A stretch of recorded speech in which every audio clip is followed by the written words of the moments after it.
Welcome friends, it's Gail here. Today Luba and I would like to show you how we made our snow-covered ombre pinecone ornaments. To begin with, our thought process started with this question: how can we make colorful natural ornaments to enhance the ornaments we already have? Our solution involves snow-covered ombre pinecone ornaments.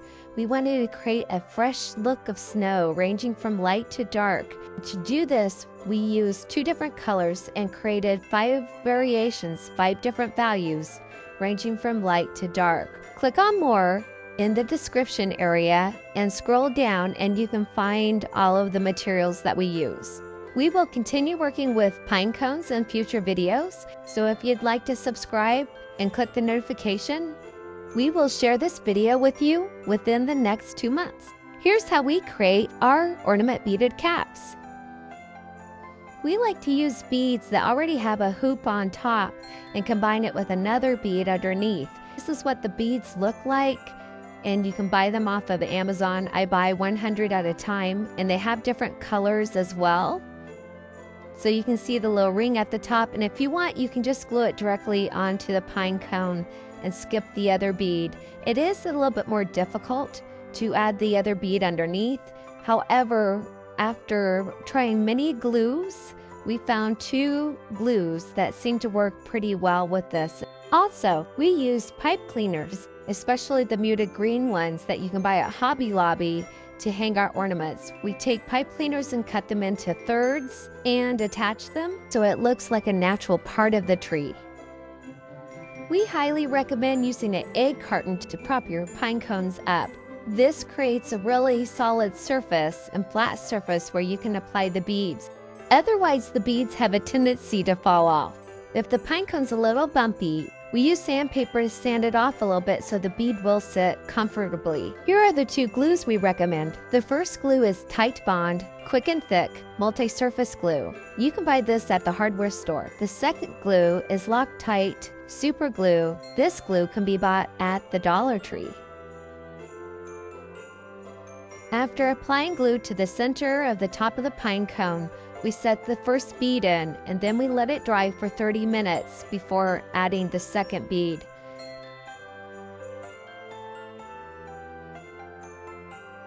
If our bead still seems like it's going to fall off, we take a piece of tape, lightly attach it to the side just to prop it up enough to hold it in place. We allow our pine cones to dry for at least 12 hours before dipping them into paint. Here's how we prep our area and make our paint values. Right now I have the beads already attached, and all I did was take a box that is thin enough that skewers can go across like this, and to cut the sides, to cut in like this. Then I leave enough room so I can put my paint inside, but before I do so, you can see that I have wax paper down here. What I want to do is replace it with a new piece so that this blue doesn't mix with my next color. Covering the bottom with wax paper serves 2 purposes. 1, it prevents paint from seeping through and burning the box. And 2, if you place a new piece of wax paper every time you change colors, you can repurpose the paint and use the paintbrush to paint on the pine cones. I'm just going to place this in here and go underneath the lid here to hold it in place. I can make an ombre tree by just using pine cones that will range from an off-white to a darker blue. Here's an estimate of how many ornaments you may need for a 7-foot tree with ornaments and 1 without ornaments. I found 2 quarts of paint that I liked on Amazon. I really like this Coastal Blue Rust-Oleum chalkboard paint. And I'm mixing it with this Pectro chalk paint in antique white. I'm going to place my paint right here. I already have it pre-mixed. This is my medium color, and all I'm going to do is stir it up.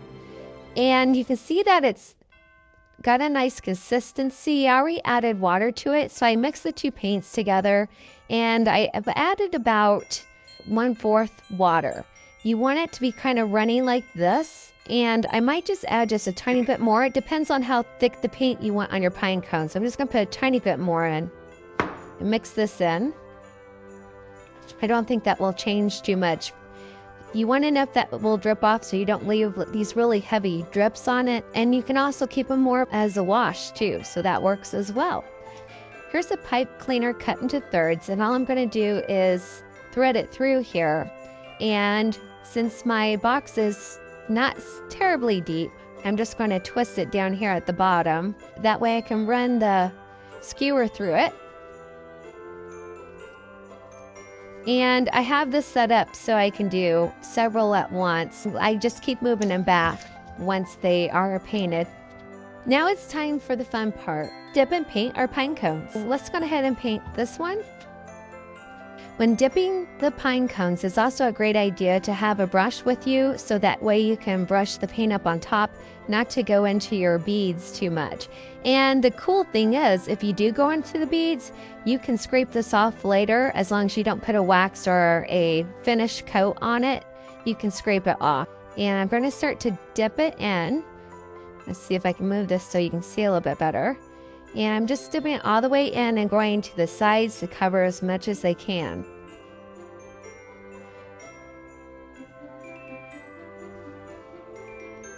And now that I have this much on here, I'm just going to use some of the leftover drips here and go up near the edge here.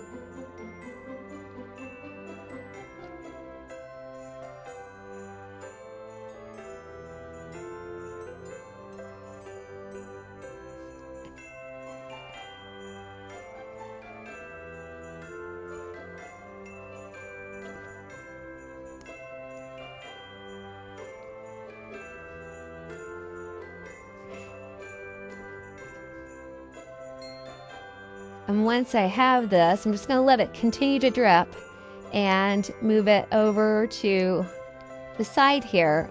And then I'll continue to finish as many pine cones as I desire to create with this color and my remaining colors. Dipping pine cones is this simple. It is really awesome, and it's a great way to create ornaments for your tree on a budget. If you ever go to Lowe's, if you go to the paint section, sometimes they have paint that other people didn't want, and they have it marked down to a really great price. And that's another way that you can paint your pine cones if you find a color that you like. While working on the pine cones, you can also paint beads for other projects or to make a garland to go on your tree as well.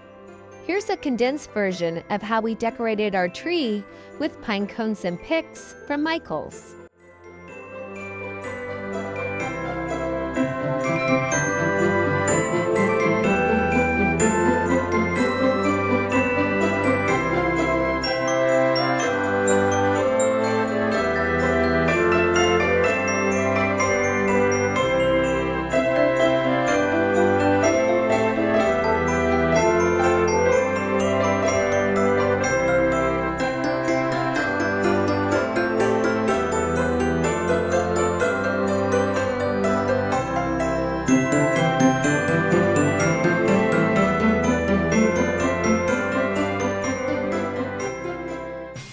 How to prepare your pine cones for crafting. If you gather your pine cones, you may want to treat them first. We covered a baking sheet with wax paper, set the oven for 200 degrees Fahrenheit, and baked our pine cones for 30 minutes so we could get rid of bugs and any sap that might be left inside the pine cones. After you take them out and they cool off, they're ready for painting. We hope you enjoyed this video. Please give us a thumbs up if you liked it. Thank you. Here are more videos you might be interested in.